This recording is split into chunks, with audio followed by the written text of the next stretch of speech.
नमस्कार, मैं हूं अंकुर और आप देख रहे हैं सत्यहिंदी.com। सत्य हिंदी का ऐप डाउनलोड करने के लिए डिस्क्रिप्शन में जाइए, वहां पे आपको एक लिंक मिलेगा जहां से आप ऐप डाउनलोड कर सकते हैं। अब एक नजर डाल लेते हैं अब तक की सुर्खियों पर। कृषि कानूनों के विरोध में जारी आंदोलन के बीच बीजेपी लगातार इन कानूनों के फायदे बताने के लिए ताकत झोंक रही है। इसी क्रम में वो ऐसे किसानों को भी लामबंद कर रही है जो इन कानूनों का समर्थन करें।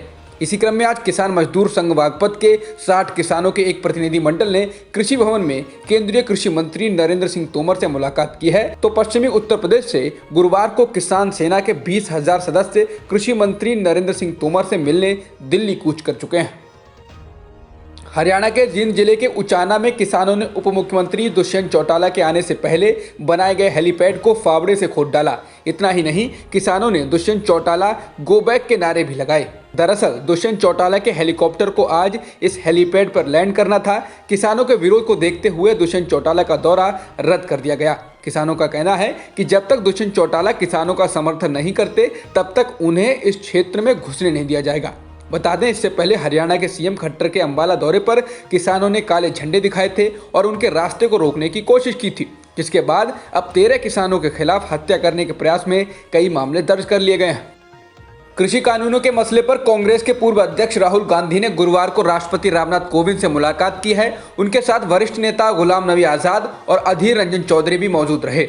पहले योजना थी कि राहुल विजय चौक से राष्ट्रपति भवन तक विरोध मार्च निकालेंगे और इसमें कांग्रेस के तमाम नेता और सांसद शामिल होंगे, लेकिन पुलिस ने कोरोना के चलते धारा 144 लागू होने का हवाला देते हुए मार्च निकालने की इजाजत नहीं दी। मार्च निकालने की कोशिश के दौरान पुलिस ने कांग्रेस महासचिव प्रियंका गांधी वाड्रा समेत कई नेताओं को हिरासत में ले लिया। इसके बाद प्रियंका ने कांग्रेस नेताओं के साथ मंदिर मार्ग पुलिस थाने के बाहर धरना प्रदर्शन किया।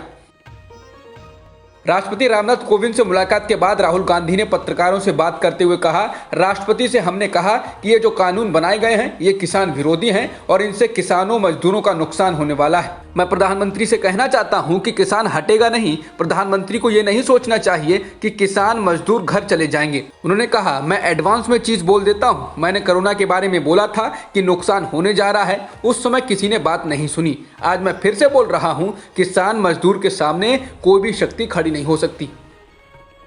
राष्ट्रपति रामनाथ कोविंद से मुलाकात के बाद राहुल गांधी ने पत्रकारों से कहा कि चीन ने भारत की हजारों किलोमीटर की जमीन छीन ली है और प्रधानमंत्री मोदी उसके बारे में क्यों नहीं कुछ कहते हैं। उन्होंने कहा कि एक तरफ आप सिस्टम को तोड़ रहे हो, किसान मजदूर को मार रहे हो और बाहर से ताकतें देख रही हैं और कह रही हैं कि नरेंद्र मोदी हिंदुस्तान को कमजोर कर रहे हैं, उनके लिए अच्छे अवसर बन रहे हैं।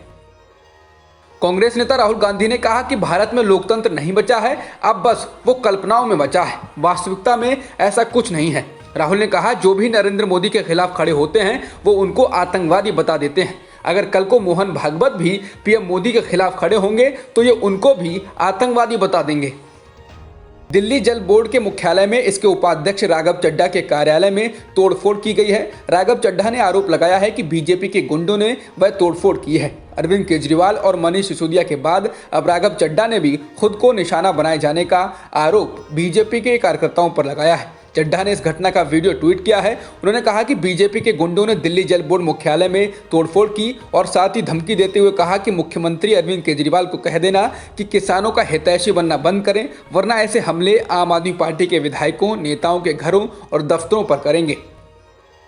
उत्तर प्रदेश की योगी आदित्यनाथ सरकार पर मुस्लिम युवाओं के खिलाफ धर्मांतरण कानून का गलत इस्तेमाल करने का आरोप लगा है। द प्रिंट की एक रिपोर्ट के अनुसार पश्चिमी यूपी में 18 वर्षीय सोनू उर्फ शाकिब को पुलिस ने इस कानून के तहत जेल में बंद कर दिया है। दरअसल शाकिब 18 दिसंबर को दलित लड़की, जो कि उसकी पूर्व सहपाठी भी है, के साथ पिज्जा खाने बाहर गया था। उसी वक्त पुलिस ने शाकिब को लड़की को कथित तौर पर प्यार के जाल में फंसाने और धर्म परिवर्तन के आरोप में जेल में डाल दिया।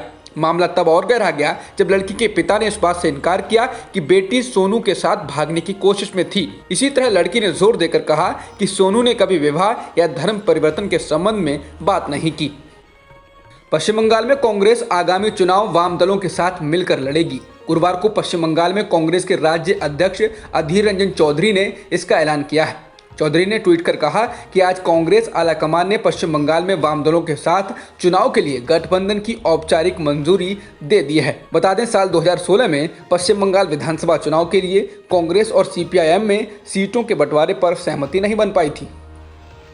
भारत में एक दिन में 24,712 कोरोना संक्रमण के मामले दर्ज किए गए हैं और 312 लोगों की जान भी गई है, जिसके साथ ही देश में कुल संक्रमितों का आंकड़ा 1,01,23,000 के पार हो गया है और मृतकों की संख्या 1,46,000 के पार हो गई है।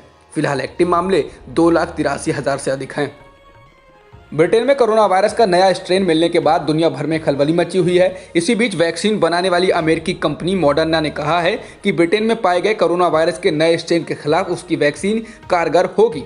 अपने एक बयान में मॉडर्ना कंपनी ने कहा कि वह किसी भी स्ट्रेन के खिलाफ अपनी वैक्सीन के असर की पुष्टि करने के लिए टेस्टिंग करने की योजना बना रहे हैं। कंपनी ने कहा कि उसे उम्मीद है उसकी वैक्सीन, जिसे हाल ही में अमेरिका में इमरजेंसी इस्तेमाल के लिए मंजूरी मिली है, ब्रिटेन में पाए गए कोरोना वायरस के नए स्ट्रेन के खिलाफ भी प्रोटेक्टिव होगी। बीसीसीआई ने अब आईपीएल में 2 नई टीमों को जोड़ने की घोषणा कर दी है। पिछले काफी दिनों से इस पर कयास लगाए जा रहे थे, लेकिन आज बीसीसीआई की सालाना बैठक में इस पर मुहर लगा दी गई है। लेकिन 2 नई टीमें 2021 में नहीं बल्कि 2022 में होने वाले आईपीएल का हिस्सा होंगी।